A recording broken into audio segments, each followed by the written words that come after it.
Hello, and a massive, warm, energetic welcome to all of our listeners joining us for another deep dive today. We are honestly so glad you were here with us. We really are. Whether you are currently stuck in gridlock traffic on your commute, or maybe you're out pounding the pavement for a run, Hmm? or, and I know this is a huge chunk of our audience, you're tackling a mountain of laundry that just never seems to end. We really appreciate you giving us your time. Yeah, time is the one resource you can't get back, so we want to make absolutely sure this is worth every single second. Absolutely. And hey, before we get started, if you enjoy what we're doing here, taking these big, complex stacks of research and articles and turning them into something you can actually use, do us a huge favor. Hit that subscribe button right now. Yes, please do. And even better, share this deep dive with a friend who loves to learn or someone who might just need this specific topic today. It really helps us keep the lights on and the deep dives coming. It absolutely does. We love our community of learners, and we want it to grow. We do. And today, oh man, today we have a topic that I think is going to surprise people. Because usually when we hear this specific word, we have a bit of a knee-jerk reaction. A strong one. Right. We think of stained glass windows, or maybe people who never smile, or rule books that are 10 inches thick and designed to make you feel bad about yourself. That is exactly the stereotype. But the research we have today paints a completely different picture. Today we are diving into the title. What is holiness, according to the Bible? That is the title, and it is a heavy one. Holiness is probably one of the most misunderstood and, frankly, misused concepts in the entire Christian faith. It carries so much baggage for people. It really does. I think for a lot of people it sounds intimidating. But we're going to demystify it today. So today we are really going to answer that question. What is holiness, according to the Bible? And we are going to do it by stripping away the cultural baggage and going right back to the source text to see what it actually says. Exactly. And I think it's important to set the stage here properly. We know we have a lot of different listeners. We do. Some of you might be theologians or pastors, and some of you might be opening a Bible for the very first time, or maybe you're just curious from a literary perspective. Right. And our mission for this specific deep dive is to bridge that gap. We want to take this high-level, often intimidating theological concept and bring it right down to earth. Make it practical. Yes, exactly. We want to make it practical. We're going to keep the pace gentle, especially here at the beginning. We want to make sure the language is simple and clear. Because the beauty of this concept of holiness is that it isn't just for the ivory tower. It's for real life. Exactly. It's for real life. So we'll start with a simple definition, move into what it looks like in your daily routine, and then, for those who are ready, we'll swim out into the deep theological waters in the second half. I love that plan. It's like wading in from the shore before we get deep sea diving. So let's start at square one. When we say holy or holiness, what are we actually talking about? Right, because I think if you ask 10 people on the street, 9 of them would say it means being morally perfect. Or just being better than everyone else. Exactly. We tend to equate holiness strictly with moral behavior. You know, being a good person who doesn't do bad things. Which is part of it, eventually, right? It is involved later, yes. Mm-hmm. But if we look at the source text, specifically the Hebrew word kodesh or the Greek word hagios, the root meaning is actually much simpler. Okay, what is it? It fundamentally means to be set apart. So that apart. Yes. Or cut off, distinct, or simply different. It's a distinction of category, not necessarily a measure of behavior, at least not initially. So it's not arguably about being morally perfect first. No, it's about status. It's about ownership. Status and ownership. Okay, that feels very different from just trying hard to be good. It changes everything. The source material gave this great analogy about a ceramic bowl that I thought was so incredibly helpful for visualizing this. Oh yeah, the bowl analogy. Let's unpack that. I want you to imagine you have a common, everyday ceramic bowl in your kitchen. It's nothing fancy. Maybe it's got a little chip on the rim. It's beige. Right, it's totally ordinary. You use it to mix pancake batter on Saturday mornings, or maybe you throw your car keys in it when you walk in the door. Or you use it to feed the dog leftovers. Exactly. It is functional. It is a tool. If it breaks, you're annoyed, but you just go buy another one for $5. That's common. That is the biblical opposite of holy common. But now, imagine a king, a great king, the highest authority walks into your house. Okay. And he points to that specific chipped beige bowl, and he says, I am taking this bowl, and from this day forward, this bowl is for my table alone. Wow. He says, it will only be used to serve my meals. It will only be used in my presence. So if you look at the bowl physically, it's still the exact same bowl, right? Precisely. The molecular structure of the clay hasn't changed at all. It's not glowing. It isn't turned into solid gold. It didn't grow wings. Yeah. But its status has undergone a radical transformation. It has been set apart. It now belongs to the king. And that changes how you treat it. Completely. You wouldn't take that bowl at the king's bowl and use it to feed the dog anymore? Right, you wouldn't use it to hold your muddy gardening gloves. Because that would be offensive. It would be treasonous. Not because the bowl is magical or because the bowl has feelings, but because of who owns it. To use it for a common purpose would be to insult the king who claimed it. That is the core definition of biblical holiness. When God says something is holy, he's saying, this belongs to me. It is set apart for my purposes. That is such a massive shift in perspective. Mm-hmm. It's less about, I need to be perfect to be holy, and way more about, I have been claimed. It starts with the claiming, not the behaving. The behavior follows the status. You treat the bull differently because it is holy. You don't treat it differently to make it holy. That makes so much sense. And we see this visually all over the Old Testament. Like, think about the burning bush with Moses. Yes, Exodus chapter 3. Moses is out in the wilderness, just minding his own business as a shepherd. And he sees a bush burning that isn't burning up. He goes over, and God speaks from the bush. He tells Moses, take off your sandals, for the place where you are standing is holy ground. Now, if we ask ourselves, was that dirt different from the dirt 10 feet away? Probably not. It was just desert dirt. Scorpion territory. It was ordinary, dusty, dry ground, but the presence of God was there. God had claimed that spot for that exact moment. So the dirt became holy. It was set apart. It demanded respect, removing the sandals because of the presence located there. I really like the example of the temple furnishings from the source material, too. It talks about the lampstands and the tables inside the temple. Right. These are functional items. A table is a table. A lamp is a lamp. You could probably buy similar items in the market in Jerusalem. But once they were consecrated, which just means formally set apart or dedicated, they were holy. They were cut off from common use. The source material actually had this funny scenario that really illustrates this. It talked about the absurdity of a priest borrowing the golden lampstand. Oh, yeah, that made me laugh. Imagine a priest thinking, that lampstand in the holy place is really nice. It puts out great light. I'm going camping with my family this weekend, and my tent is dark. I'm just going to borrow it for a few days. I'll bring it right back. That would be absurd. It would be unthinkable. Unthinkable. And why? It's not because the lampstand is too heavy to carry. It's because it's not his. It has been claimed by God. It's not for common use anymore. Using it for a camping trip would be a literal desecration. So if we take this concept, this idea of being set apart and owned, and apply it to people, because that's where the rubber meets the road. Right. It's one thing for a golden lamp to be holy. It's a whole other thing for a human being. Exactly. So how does that work in the Old Covenant? In the Old Testament, God chose the nation of Israel. And he says to them, you will be for me a kingdom of priests and a holy nation. And again, going back to our definition, does that mean they were the smartest, strongest, best-behaved nation on earth? The biblical text is painfully honest that they were not. They were small, they were often stubborn, and they failed constantly. But God chose them to be set apart. They were to be a living display of what it looks like to have God as king. That's why they had different laws, different diets, different worship practices. It wasn't just to be difficult. No, it was a billboard. It was all designed to say, we are different. We belong to Yahweh. There's that specific story about Samson, too, the Nazirite vow. That's a really intense version of being set apart that I think a lot of people know from Sunday school, but maybe miss the point of. They definitely do. The Nazirite vow was a voluntary way to be extra set apart for a specific time. And for Samson, the visible sign of that set apartness was his hair. He couldn't cut it. Right. And we all know the story. Delilah cuts his hair, and he loses his immense strength. But it wasn't that the hair was magic. Right. No, it wasn't that his hair follicles contained some kind of super serum. The hair was the sign of his consecration. It was the sign of his status as belonging to God. Exactly. When he lost the sign, he lost the power because he had broken the consecration. Okay, so that is the Old Testament foundation. Holiness equals set apart. It equals owned by God. But then we get to the New Testament, and the source material talks about this massive shift, a revolution, really.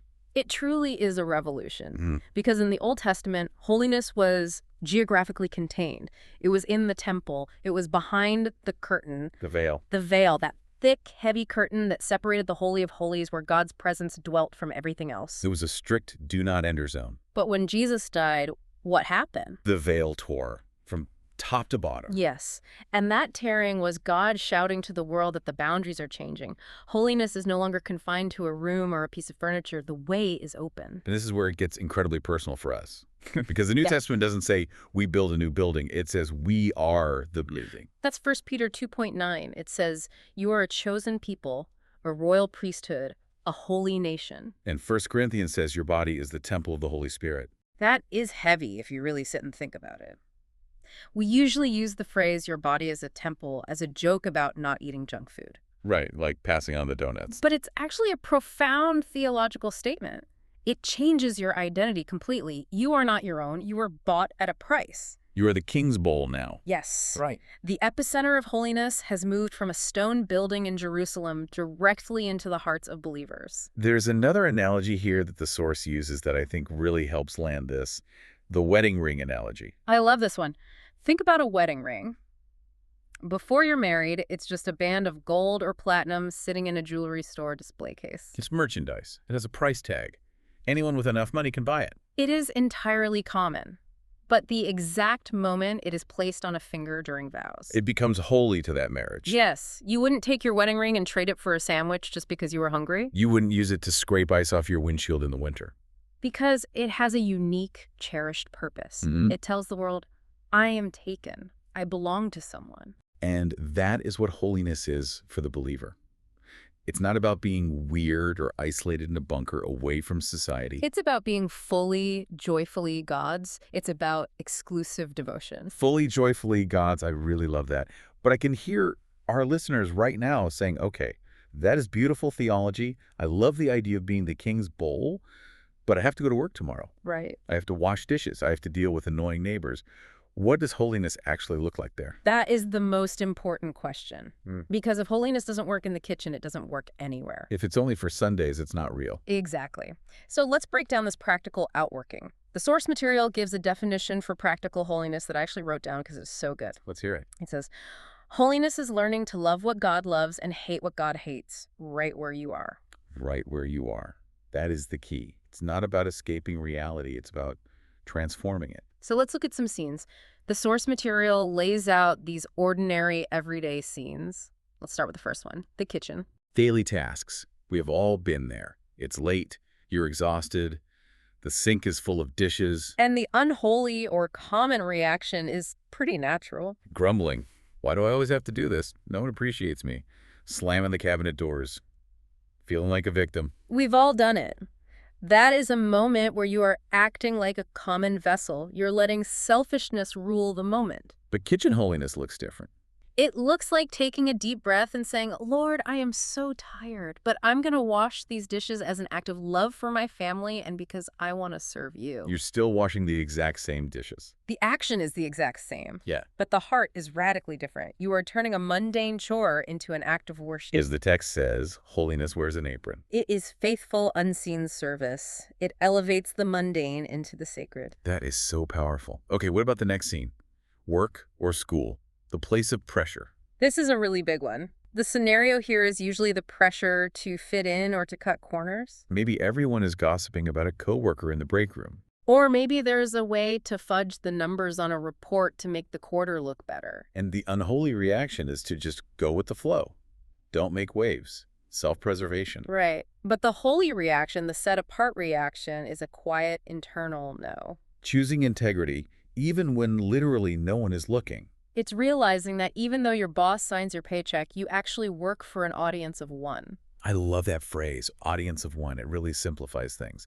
Okay, scene 3, the living room, entertainment. I think this one hits really close to home for a lot of us. It does, because we have the entire world at our fingertips now. Netflix, social media, everything. The unholy approach is just passive consumption, just letting whatever is on the screen pour directly into your brain. Just zoning out, letting the algorithm decide what you feel and think. But practical holiness involves gatekeeping your own heart. It's asking a very simple question.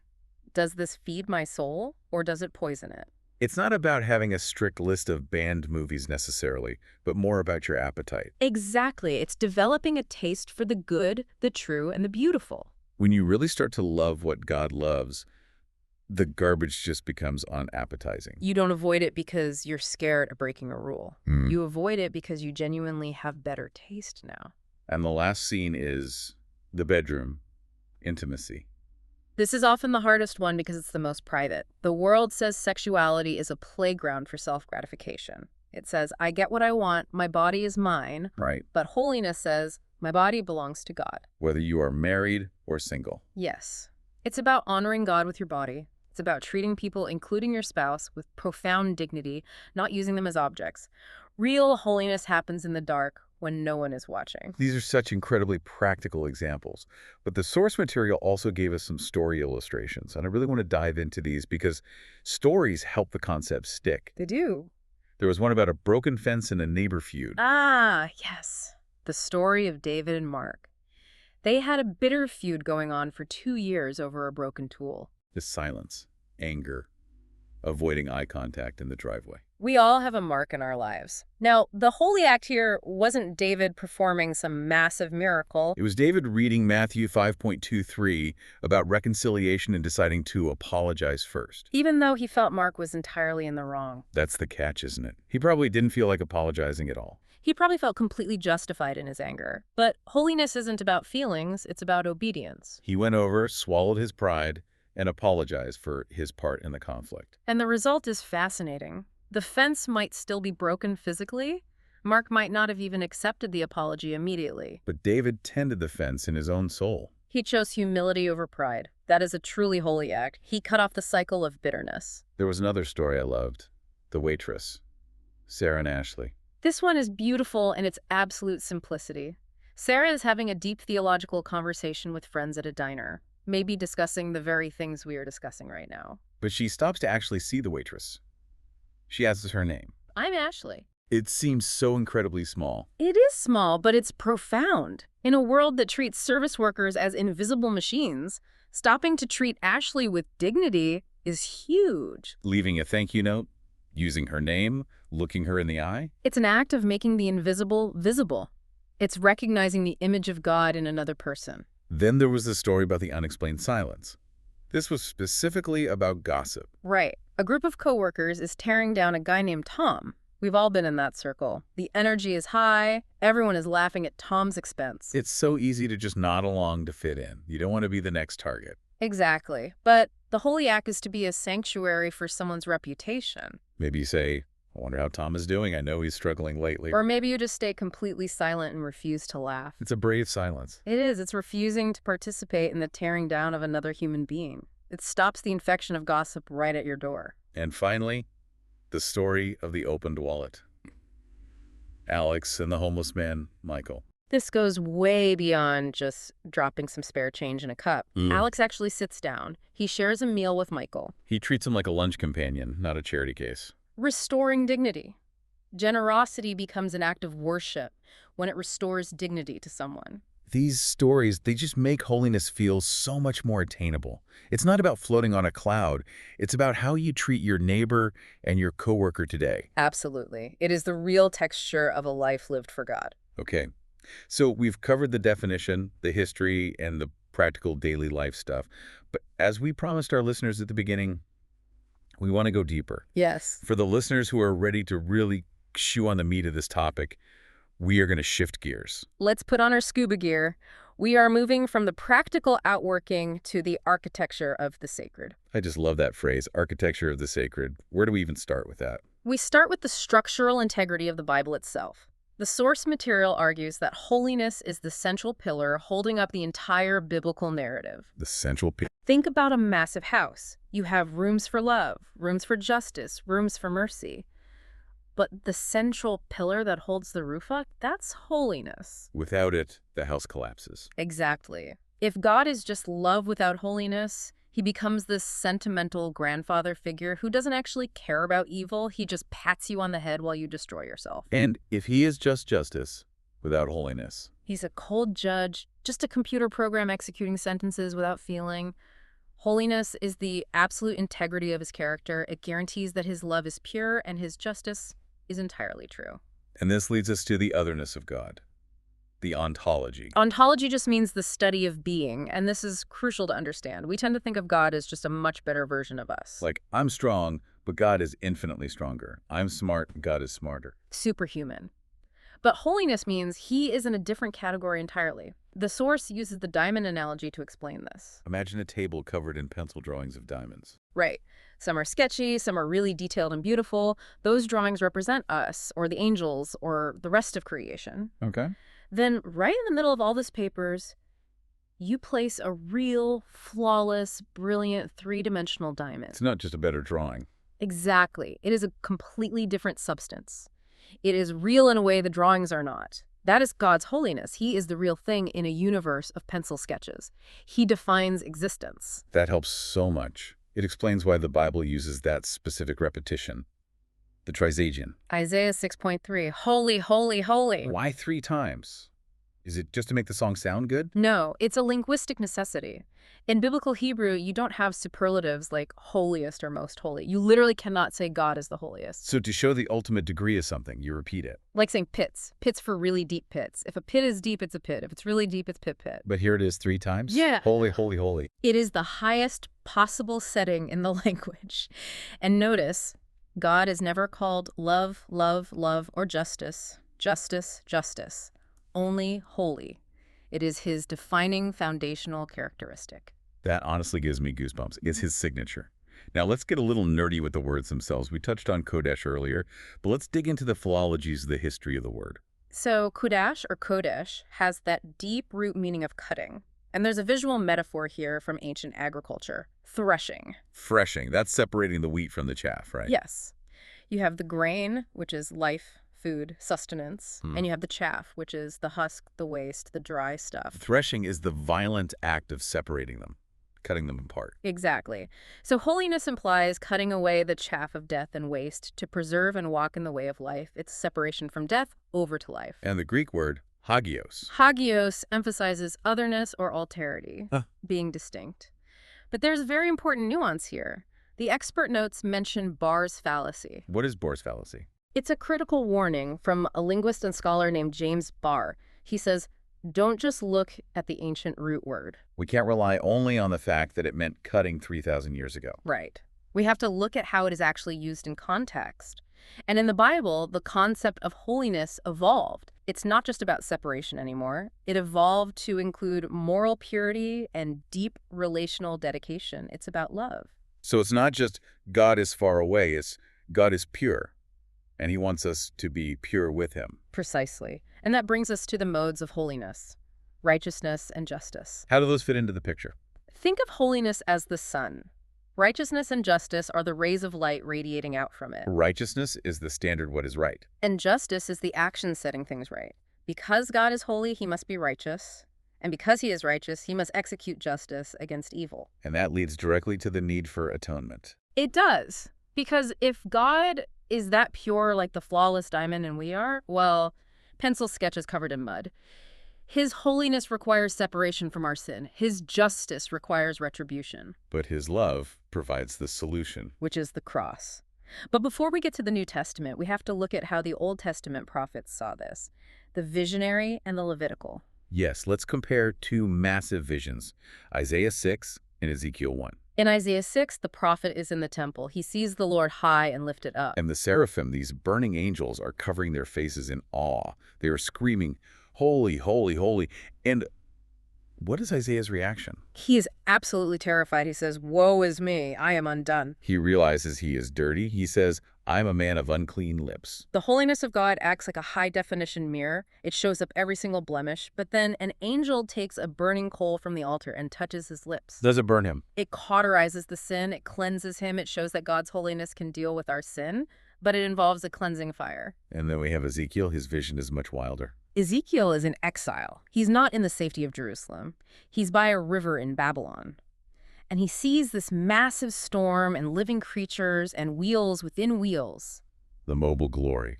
Exactly. The point of Ezekiel's vision is that God is not stuck in a box in Jerusalem. His holiness is mobile. It's totally sovereign. The wheels show that he can go anywhere. That must have been incredibly comforting for the exiles living in Babylon. Incredibly. It meant God was with them right there in the mess, in the foreign land. Now, speaking of the mess, we have to talk about Leviticus. This is the part of the Bible most people skip right over in their reading plans, but the source material calls it the Holiness Code. It is essential reading. Leviticus makes a sharp distinction between holy and common, and clean and unclean. Okay, break that down for us. Unclean sounds like hygiene, like you just didn't wash your hands before dinner. It's not just about hygiene. Clean means you are in a state of wholeness, fit for the community, and fit for worship. Unclean means you have come into contact with death or decay in some way. And the scary thing in the Old Testament was contagious impurity. This is a critical point. In the Levitical system, if you touch a dead body, you become unclean. If you touch a person with a severe skin disease, you become unclean. Dirt is contagious. Holiness is not. Let me make sure I have this. If I have a pristine, clean white shirt and I hug someone covered in wet mud, the mud gets on me. The white doesn't get on them. That is a perfect analogy. Holiness in the Old Testament was fragile. It had to be protected. That is exactly why there were walls and veils and so many laws. But Leviticus wasn't just about avoiding dead bodies and diseases. He was also deeply about social justice. Yes. Leviticus 19. The Holiness Code explicitly says, "Leave the gleanings of your harvest for the poor. Pay your laborers on time. Do not curse the deaf or trip the blind." Tripping the blind. That is very specific. It's about taking advantage of the vulnerable. God says, "Be holy, for I am holy." And then he defines that practically as take care of the poor. You cannot claim to be holy and oppress your neighbor at the same time. That perfectly connects the ritual to the ethical. Mm-hmm. But now, here comes the massive plot twist. Section 7, the Christological pivot, the revolution. We talked about contagious impurity with the mud and the white shirt. But with Jesus, something completely flips. Think about the leper in the Gospels. In the Old Testament, if you touch a leper, you are unclean. You have to go into quarantine outside the camp. You are cut off. But Jesus reaches out and touches the leper. What happens? Jesus doesn't get dirty. The leper gets clean. Whoa. Think about the dead body, the widow's son. Jesus touches the funeral bier. He should be ceremonially unclean for a week. Instead, the boy comes back to life. And the bleeding woman in the crowd. She touches the hem of his garment. Power goes out from him. So the flow completely reversed. Yes. We call this contagious holiness. Jesus is so holy, so completely full of life and purity, that when he touches the unclean, he overmasters the impurity. He doesn't catch the disease catches his life. That is the best news in the world. Contagious holiness. It changes absolutely everything. It means we don't have to hide from the world in a bunker to stay holy. Yeah. We can go into the dark places, just like Jesus did, because he is in us. And Jesus also fiercely attacked the whitewashed tomb mentality. He hated external performance without any internal reality. He told the Pharisees, "You wash the outside of the cup, but inside you are completely full of greed." True holiness must flow from a transformed heart. So where does that leave us today? Yeah. This brings us to Section 8, the 3 stages of sanctification. Because I have to be honest, I don't feel perfectly holy yet. And that's completely normal. Theology distinguishes 3 distinct stages for the believer. First, there is positional sanctification. That's the past tense. Yes. The indicative. If you are in Christ, you are a saint. It is a legal status granted at the exact moment of salvation. You are set apart. God looks at you and sees the righteousness of Jesus. The bowl is firmly on the king's table. It's done deal. Done, but then there is progressive sanctification. The present tense. This is the ongoing process. You are becoming holy. You are actively learning to live out your status. The Greek term used here is dioko. What does that mean? It means to pursue aggressively or to chase. Like hunting. Exactly like a hunter chasing a prize. Hebrews 12.1 says, "Pursue holiness." It requires real effort. It's the daily, gritty work of the kitchen and the workplace we talked about earlier. And finally, the 3rd stage. Ultimate sanctification. The future. Glorification. This is when we finally see him face to face. In that moment, there will be no more presence of sin whatsoever. And the source material points out something really amazing about the very end of the Bible to illustrate this. The telos. The end goal.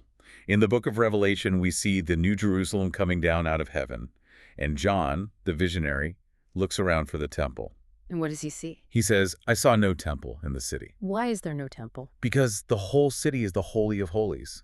God dwells with his people fully. The quarantine is permanently over. That is a remarkably beautiful vision of the future. It really is. So as we wrap up this deep dive today, what does this actually mean for us right now as we go about our week? I think it means that holiness is an invitation, not a burden. It's not God standing over you with a heavy stick waiting for you to mess up. It's God cleaning us up so we can live in the palace with him. It's a gracious invitation to be whole.